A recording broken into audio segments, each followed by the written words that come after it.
Hey everyone, my name is Jake Smeester, Creative Content Specialist for Amazon Sumerian, and welcome to this episode, this stream on Twitch for Sumerian, where we're going to be discussing the new Sumerian Scripting API. Let me throw up a title card there. The new Sumerian Scripting API is currently in preview, and there's been a lot of requests, and if you monitor the Slack channel, for example, the former or the legacy API, there's a lot of questions and a lot of things that people were requesting for updates. And so as far as I understand it, which we will learn more here in a second, we just kind of rebuilt the whole thing.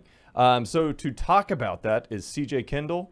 He is a software development engineer at Amazon Sumerian. You are on camera. Hello. And so talk to us just a bit about what is the Sumerian API? What is new about it? Why did we redo it and build it? Give us kind of an overview of what we can expect from it. Yeah, so one of the biggest advantage about the new scripting API, which is in preview, is that it's an obfuscation layer between the internal Sumerian code and what the customer interacts with. So what we can do with this new API is guarantee that it will remain consistent between minor version updates, which some customers may have experienced changes in the old legacy scripting API, and that's because that was not guaranteed to stay consistent between version updates. So consistency, so your scene doesn't change, your script doesn't change, is one of the major benefits. And along with that, we introduced a lot of cool features that are kind of exclusive to the new preview API, which will eventually be just the main API. And so talk to us about what is the preview versus legacy. So right now, let me actually just jump over to my screen and show you all what I'm talking about. All right, so if I select, this is a demo that we actually recently created a video for, but that's not the point. I'm just gonna add a component to this and add a script, and then we will add a new script. And you see there's two options, custom, there's two customs, but then a preview format and a legacy format. And so talk to us about kind of the status of, you said it's in preview, the other one's legacy. So what is going to be the difference eventually? Because we're obviously going to move this at some point from preview to standard, I would assume. And so what's going to be the difference? What's going to happen with legacy scripts? What are we going to do with those, or what can customers expect? So legacy scripts won't be outright deprecated. They will continue to have the risk of them changing between minor version updates. So that's why we suggest customers start using the preview. The reason that the preview API is still in preview is that we're still making minor changes to it. Since we are kind of guaranteeing that it will remain consistent once it's the default, we want to make sure we've ironed out all the small things, added features that customers really want. So that's why it's still in preview. We're still kind of tweaking and making improvements to it. Once all those improvements are made, it'll come out of preview and it'll be the default scripting API, and it'll be guaranteed to remain consistent for the future.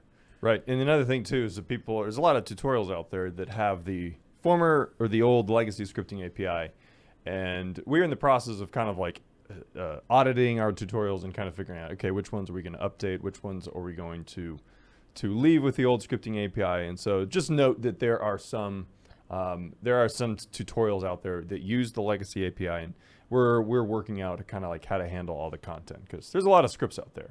Yeah. And we'll kind of figure out and let you know what, and it'll be pretty obvious. If it doesn't show that there are two options, assume that you need to go to the legacy API, for example. Anyway. All right. So today, what are we going to be looking at? What are you going to be showing us? So today, I'm just going to be walking us through the quick start in the new API documentation, the quick start for the preview API. So we've got a couple example scripts in there that build on themselves, and they kind of they take a customer through all the different new features, and how the new API is formatted and how it works, because it is quite different from the old legacy system. Cool. All right. So should we just jump into a demo? Yeah, I think we can. All right. So let's jump over to your screen. So here I'm in a scene. I've already put these boxes in here, already written some scripts and stuff like that. We'll go over that in the future. But all these boxes have their own materials. This one is named box. and the ones in the back are responders 1, 2, and 3. We'll get into that later. But so I was talking about the new documentation. If you hit help in the top right corner and then hit scripting API, it'll take you to these new docs. And these docs both are mainly focused for the new preview API, but they do include references to the internal or legacy scripting functions and functionality. Today, in the guide, we're going to be looking at the quick start section. There's some other sections. There's a lot of information in here, and we're continually adding new things. Specifically, we also add what's new with the preview scripting API between engine versions. But today, we'll be going over the quick start section. And the first step is just to get a hello world working. So what this script is going to do is going to print hello world in the browser console. So here on the entity, we're going to add a script to it. Would you mind actually just, sorry I didn't do this before, can you just increase the size of your screen? Yeah. Just by a bit. There we go. That better? That is better. Thank you. So I've already written this script so I don't have to type in front of you. But this script, all it does, it exports a default function that prints hello world. I've added this to the box. I hit play. And now if I open the console, we'll see that hello world was printed. And for each time I run the script, it'll do that once. Here's another one. That's all it's doing. It's just hitting console.log, hello world. It's a very simple script, but it's somewhere to start. And so what's happening here is this function is getting called. The exported default function gets called when the script is run. So in this case, all it's doing is just running standard JavaScript that you all are used to. I'm actually going to reload this page just to I hadn't done that before the stream started. So we go back to here. We're going to change out the hello world script for a basic rotate script. And we'll see the difference here is that instead of in hello world, which did console.log, hello world. And can you also, again, can you increase the size of that window there? Yes, sorry about that. There we go. My bad, everyone. Yeah, no, totally. I want people to be able to see it. We're still exporting a default function. In this case, it takes in the context, which is how the script knows what's happening.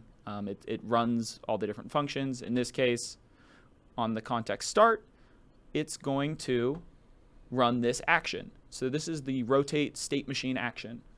You may be familiar with it using it in a state machine if you want to rotate an object. We're calling this in a script now instead of in a state machine. And we're giving it the rotation parameter, which is a vector 3 or an array of length 3 containing 3 numbers, the roll, the yaw, and the pitch, and this is in degrees per second. So our box, when this script starts, is going to rotate. Another way to say that is it's rotating on the X, Y, and Z axis. Correct. Okay. The initial X, Y, and Z of the box, yes. So it's rotating it 100 degrees on each axis. Yep. And then per second. So it'll continually rotate. Okay. And there's different options if you just want to rotate it 45 degrees and have it stop. Mm-hmm.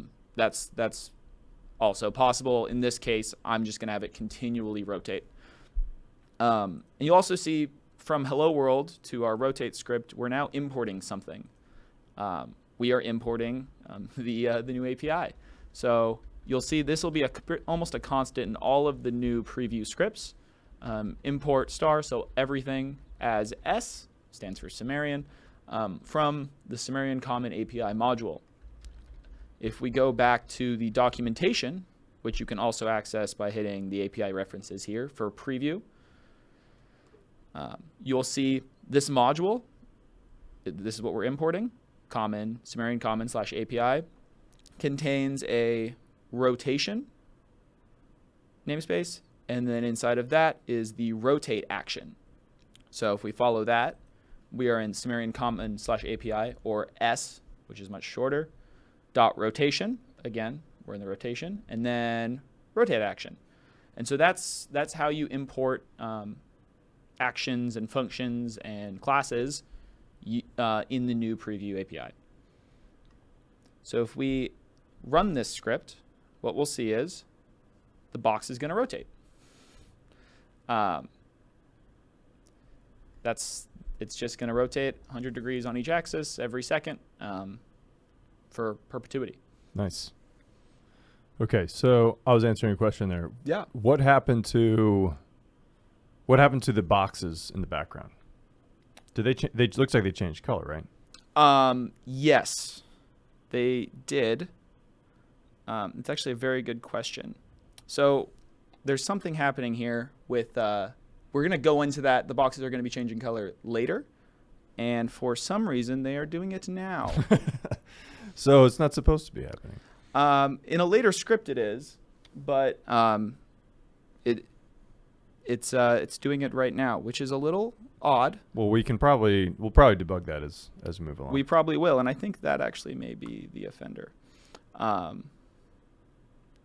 Yes.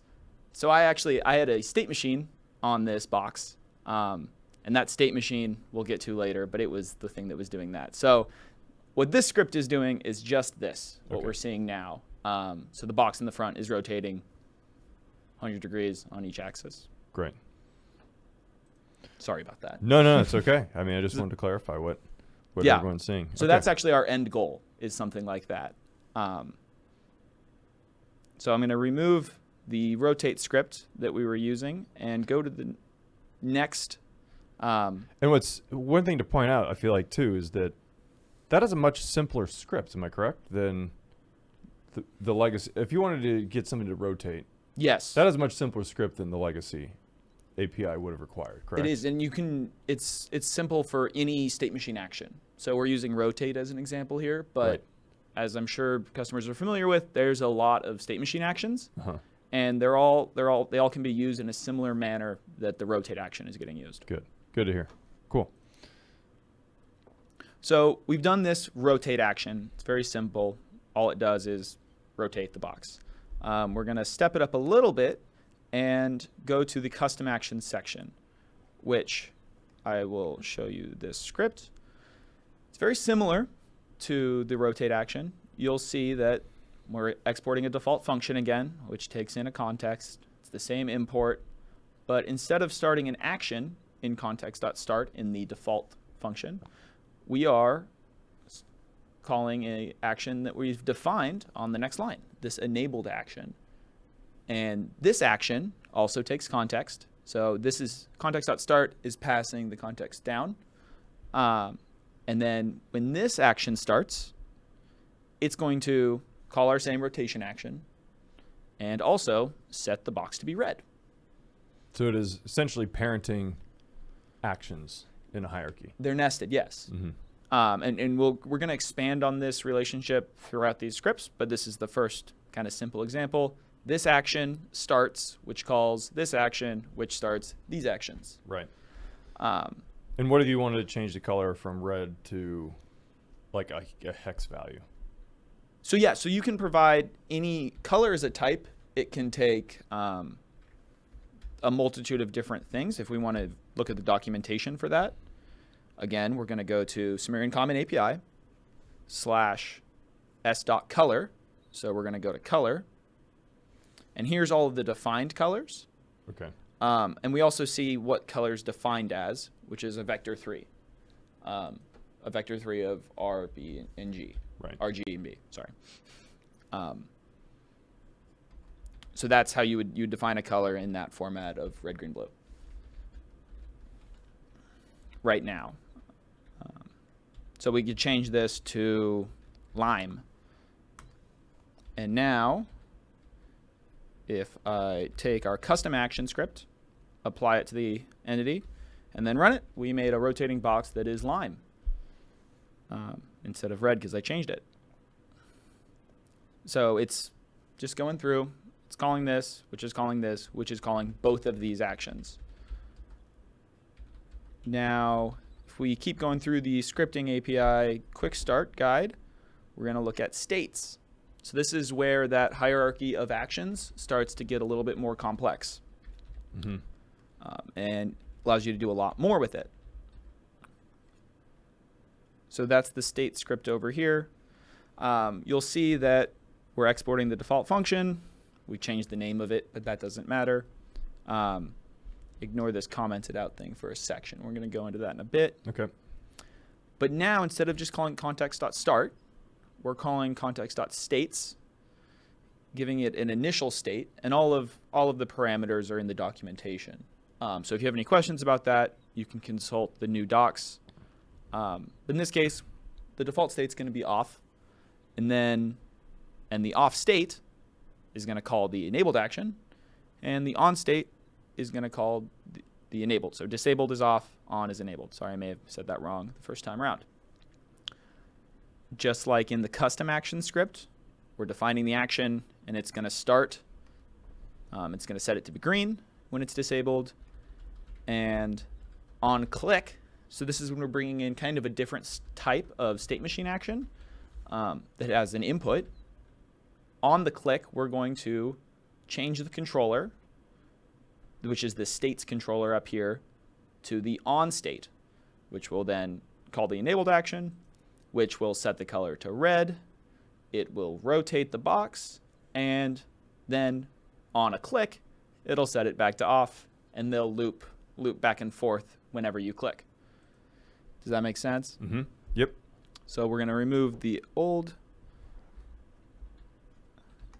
script, add states as a script, and start it. So it's just green, and right now it's waiting for a click. And when I click, it changes to a red box, and it starts rotating. And now it's listening for the click to move it back to the off state. And we can just click through that, and they'll just keep looping through. This is a super simple example of a controller, of a states controller between two different states. But you can kind of see where we're going. There's a lot of control there in how you can go between actions, which you can't do simply in a state machine. Right. Yeah, I mean, the state machine has a lot of, it has a lot of useful benefits, especially for people that aren't, that this is new to. And Exactly. Like JavaScript is foreign.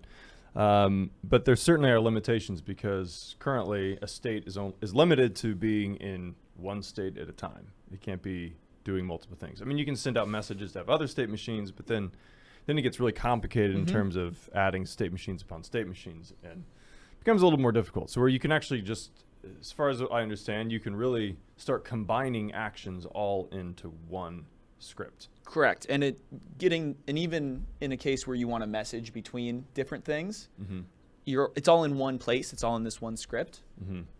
Versus you're going to be dealing with multiple state machines and how they're interacting, and are they on the same entity? Are they on it?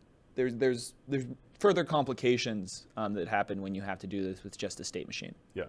So while they're easier and more, there's a lower bar to entry. Yeah. That's just on their graphical. Yeah, it's node-based, it's very visual, but at the same time, when you start getting like 100 state machines, it can be pretty overwhelming too. So yeah, even just to follow the lines can get confusing. Right, there's pluses and minuses. Okay, back to your screen. Another thing, and this is going back to that commented outline that we had, another great part about the scripting API versus the state machines, where you could build this in a state machine, you don't have the ability to trace what's happening. So by setting context.__trace__ to true, when we run, I'm going to open the console, the developer console, because we're going to see some stuff here. When we run the script now, again, it works just as it did before. There's a small performance impact of tracing, but everything still functions as normal. But when we look at the console.log, you can see there's a really verbose what's happening. So we're coming into the rotator action, and then context is going to the disabled action because this is the first state. So we're going to off. The disabled action is setting the material color, and it's setting up a click listener, and then you can actually see what those actions are doing inside of themselves. On click, we're then transitioning, and you can just go through your entire flow of what happened. And if something's doing something that you aren't expecting, you can kind of figure out why that is happening. Where with a state machine, or even with the legacy scripting API, it was very tough to figure out what actually happened when your script or state machine ran. Right. You can always, with the state machines, you can like look Between states. Yeah, you can look to see where it is, and you can look at the console to kind of get an idea of like what kind of errors are. Yeah. Yeah, it's not. But you don't know what actions Right. we're executing, which order, which action. It's tougher to follow, and you have to look at these state machines. It's not persistent. Once you go to the next state, you've lost the information on the state machine. Where here, it'll just track everything that happens. So that's one of the fun features that isn't. That's just one of the new things that we've added to the scripting API. Now that I've gone after that, we're going to look at properties. So this is how you provide values to a script. So if you notice, this is our state script that we were just running. It doesn't have any parameters. So there's no way for you to change it without going into the script, which is not great if you're sharing scripts, because someone may not understand where they need to change the values. So if we use this script, you'll see that we have 4 different colors that we can provide, and they open up the color selector. We could change it to teal if we wanted to. Now let's look at this. What in the scripting API is causing this to appear and how it's being used. So there's big properties. That's what is defining these properties that we're seeing. We have the off color, the low color, the medium color, and the high color. The names are camel case, and then they're getting split up into this name, so that's how it works with the camel casing. It adds a space before the capital letter. Can you define real quick camel case? Camel case, so that's just the start of each new word is a capital letter. So color is the second word, so C is capitalized. Right. And it has a type, so it's vector 3 because that's what a color is. The control is what gives us that little color box. And there's lots of different controls. These are documented in the new documentation. Okay. But this is just one of them. It's the best way to provide a color value. Mm-hmm. You can actually see the color. You can see the hex that you talked about earlier. Right. Or you can just give the RGB values. The default, which we changed it from black to that teal. And then the order which they're displayed. So in this order, off, low, medium, high. 0, 1, 2, 3. If you don't provide an order, it'll just take it first as in the object. So in this case, it'd be the same order, but it's nice to be able to include that if you want certain things to be grouped together. If we actually look at, now that we've provided those values, we'll look at how we're using them. Again, we're exporting a default function. In this case, it's a sequence controller, not a state controller. So instead of going from on to off to on to off, it's going to go in a sequence. So it's going to go from the first state to the next state to the next state to the next state. And then since we've set it to loop, it'll loop back to the first state. And in those here, you can see options.offColor is going to be what the customer or what is the default value is provided through that property. Options.lowColor, they'll correlate to what these values are coming in. So that's how you use that value. In this case, it's going to just change the colors as we click through the actions in the very similar way. And then it's also going to do an increasing rotation for the 3 of the 4. The first will not rotate, it'll just set the color. And then here is our click action, which takes the controller to the next state. So that's what's progressing through those 4 states and then looping back. So if we run this, it's that teal. I clicked once, it's the next state, to the next state, to the next state, and back to the start.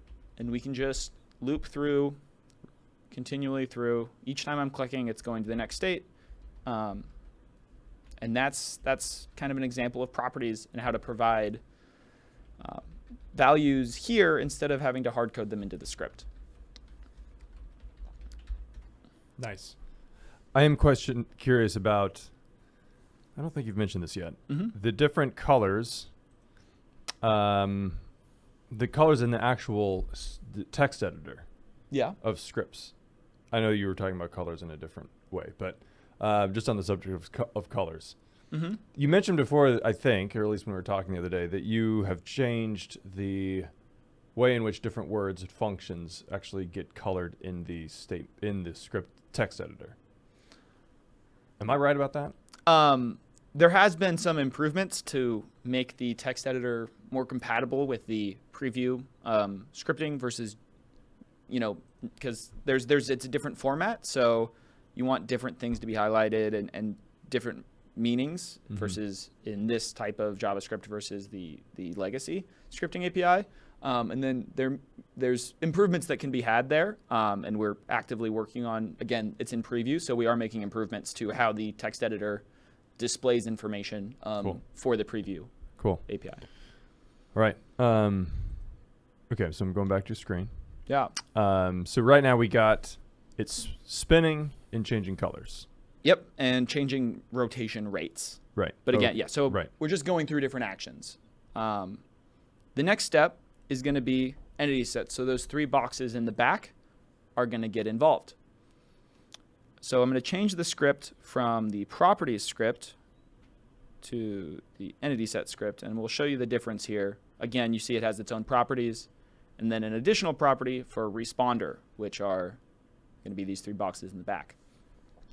So if we look at entity sets are a new feature in the preview scripting API, in the new API.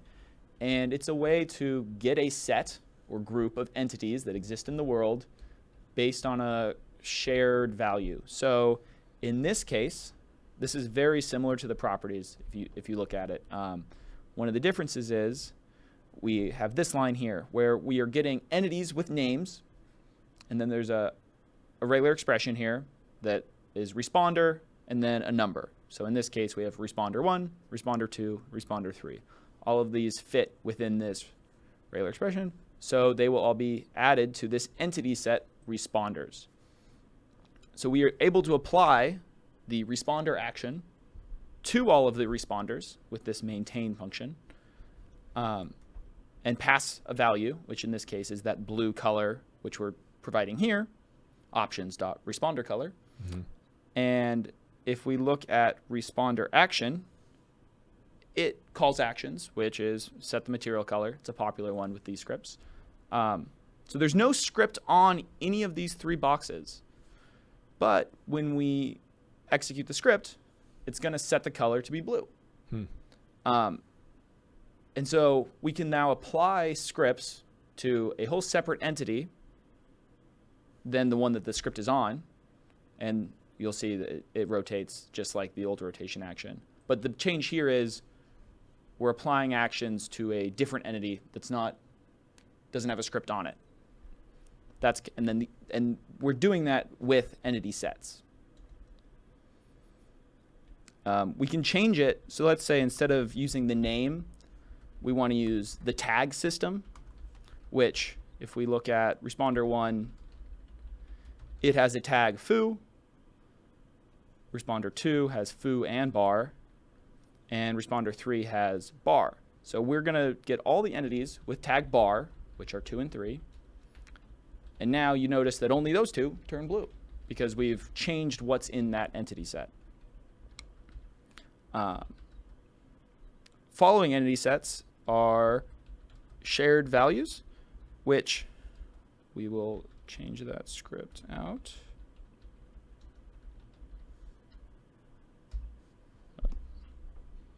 Go back to box because we only want to apply scripts to box. We're not doing anything with responders. We do have a question in the chat. Yes. In the chat, excuse me. I'm just curious what I responded to it, but I'm curious what your response is. Folks are asking, does this need some prerequisite knowledge? What are your thoughts on, like, what do you need to know to get started with Sumerian scripting to begin with?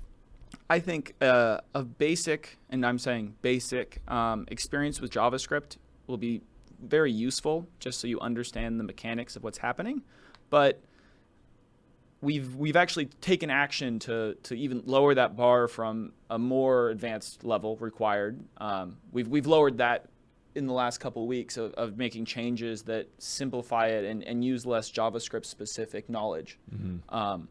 So there's not a lot of prerequisite required, much less than the legacy scripting API. Right. Good. Yeah, I mean, and there's, to understand like what we're talking about specifically today, I'm answering a question from Amit underscore Microsoft underscore India, asking like what prerequisites do you need to know? To kind of follow along what CJ's talking about today, like understanding a little bit about Sumerian is kind of important. Yes. I mean, it's we're not going over anything too complicated, and there's a lot of documentation out there to kind of cover it. But if you are brand new to Sumerian and you're like watching this stream, having some prerequisite of kind of both JavaScript and Sumerian editor and like what it is to begin with would be helpful. But let me post our tutorial site in the chat room, which will help, I think. Okay. Yeah, definitely. Back to you. One thing you said there was the documentation. I think customers will find that the new documentation that you can view by hitting API reference preview in the script editor or the referencing in the editor itself, it's got a lot more detail. It's got a lot more examples. So again, if you don't have the knowledge about the Sumerian specific components, that documentation is much improved, and we'd love to get more feedback on it to improve it even further. But it really helps versus the old documentation. There's a lot more there to help you get over that hump of what is the rotate action. It's quite improved, yes. I would say. We're quite proud of it. Good. Great. So let's see. Back to your screen. Where did you leave off? So I've gone from the entity set section to the shared value section. And so what this is going to do is I'll just run the script. You see that all three jumped up in the background, and then on the next click, they jumped up again, and they jumped up even further. So we're still setting the color. Let me stop that. We're still setting the color the same way as the entity set script. It's very similar. We're still calling that, responder action. But instead, if you see in the responder action, there's this off position, low position, medium position, high position, and they are controlled with in this controller, and that's what's going up, up, up, up, up, and back down. But if you notice, there's nothing here progressing to the next step. There's nothing saying, go higher up, go higher up. What's happening is there's a signal status, which is triggering that change, and that's that shared value. And if we look at status again, responder action is taking it.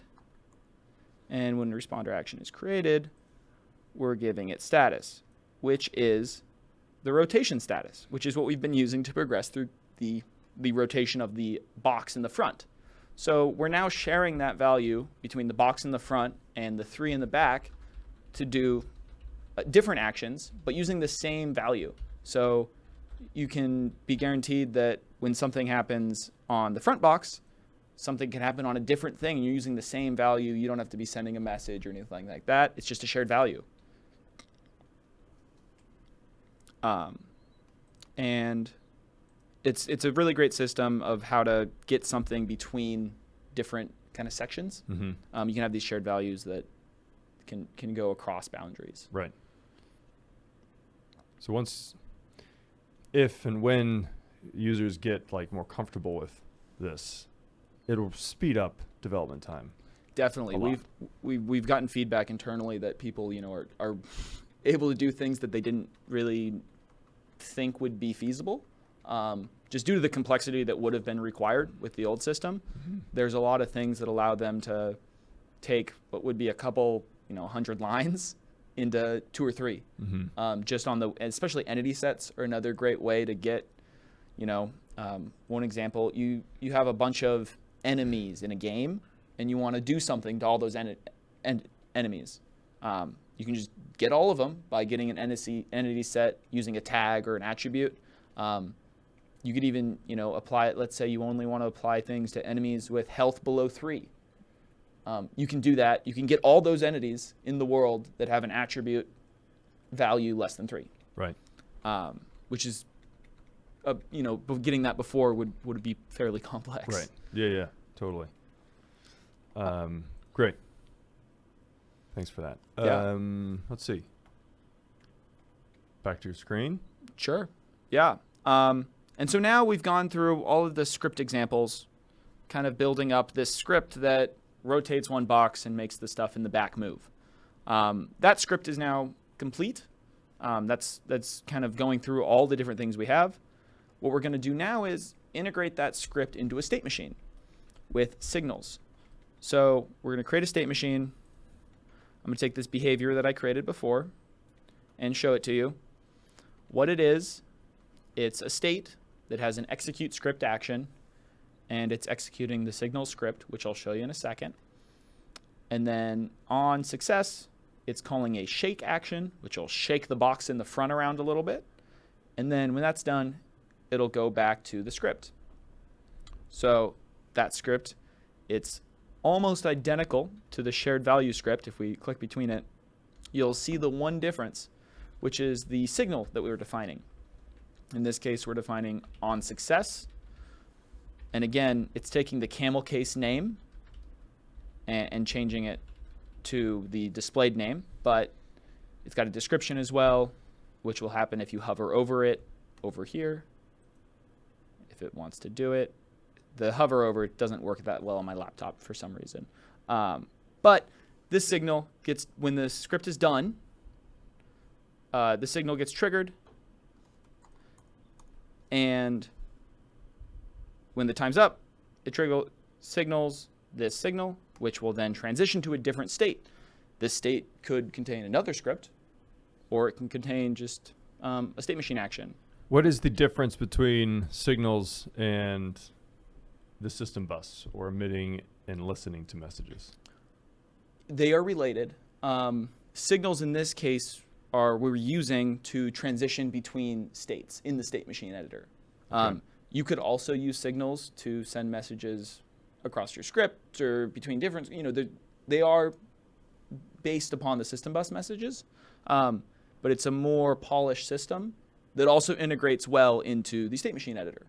So for some of the customers that may have an existing state machine that's fairly complex, and you want to integrate the new preview scripting API into that state machine, this is one of the ways you can do it just as a single action in the greater state machine.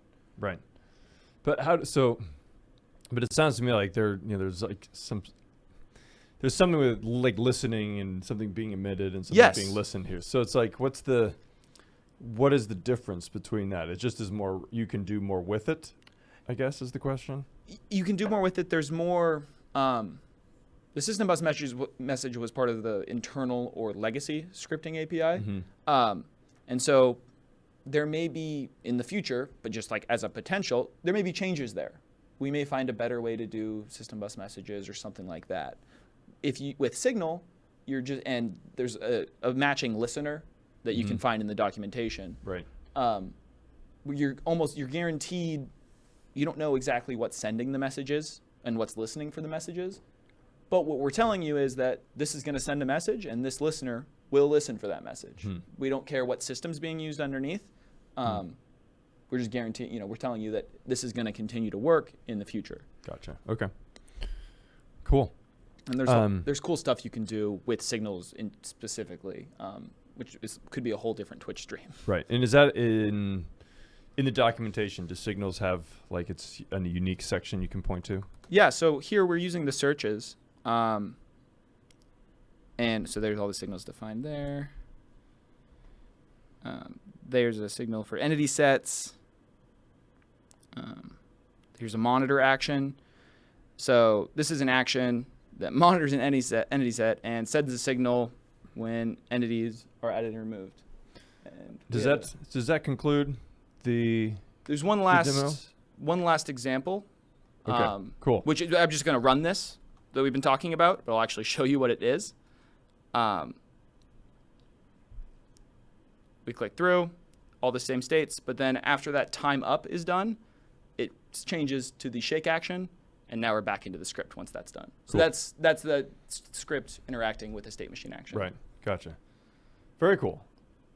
Well, thank you. CJ. Does that conclude the demo? That is the end of the quick start. Yeah. Great. Thank you for doing that. We also, just because we're running low on time, we're gonna have Mike Deem, our principal engineer. He's been answering a couple questions in the chat room. He's gonna jump on and address a couple things, clarify some things, answer some questions. Well, so no, I just wanted to clarify some of the stuff you were saying about you can. Yeah. What you were describing as signals are the values, and the signals are callbacks that are used for the state transitions, and then we have the value accessors, which provide the notifications. So just clarifying some of the terminology there. Yeah. Just so no one's confused. Gotcha. Would you mind sitting just a little bit closer to the microphone there? Yep. All right. So this is Mike Deem, and let's see. Let me switch over to his title in 1 second. All right, all live. Thanks, Mike, for joining. Just kind of a recap. What are some of the things that can customers kind of expect from this scripting API? And CJ answered this. I just also want your input. Mm-hmm. What can customers expect from this scripting API and documentation that they could not with the documentation before?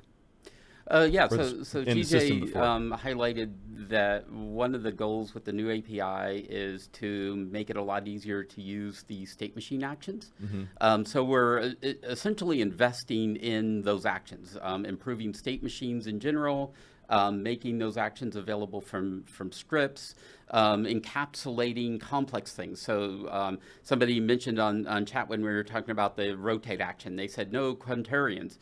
And so, you know, how many people actually know what a quat is and what it's used for when doing 3D rotations? And, you know, so that's very specialized knowledge, and you shouldn't have to know how to do 3D math, or, in our opinion, in order to make a box rotate on the screen. Mm-hmm. And the visual state machine in Sumerian provides that layer of abstraction that wasn't available to scripts, and now it is fundamentally what's going on there. But and then, as CJ also pointed out, as you know, state machines have limits. As things get more and more complex, they get harder and harder to manage. Mm-hmm. So. Right. Yeah, I'm excited. I'm excited to start jumping into it myself. And even just having you explain some of this stuff is just so helpful. So thank you for joining. It looks like we have answered all the questions in the chat room. We are at about 45 minutes, so I think that's good. Thank you both for joining. Any last thoughts? Last questions? You want to answer? Nope. Good. 1, 2. All right. Good. That's it. Thank you all for joining. Let's see. We will be back. We're scheduled to be back at the end of the end of October, but just make sure you follow the events on the Twitch events page, and to be updated with what we have what we have coming up, and also in the Slack channel, slack.sumerian.world. Make sure you're joining there. I will also throw up some of the documentation site here right at the very end. Thanks for joining, and we will see you next time. All right. Thanks again. And where's the docs? There it is. Boom. And one last thing about those docs. We are back. Come on over Sorry here. About that. Come on over here. One last thing about those docs is there's the what's new section in those docs that will be updated as new things are added in preview. So before we go final, that's where you can kind of find new things, changes, small incrementations. So this, let me just jump to my screen. Yeah. Nope, that's your screen. My screen. Okay, so help, scripting API. Let's just point this out. And then what's new on the left. What's new right here. Okay, cool. So yeah, everything that is updated and new, that's a really great point. Cool, so make sure you're checking that out for updates. All right, that's it. Thanks again. We'll see you soon.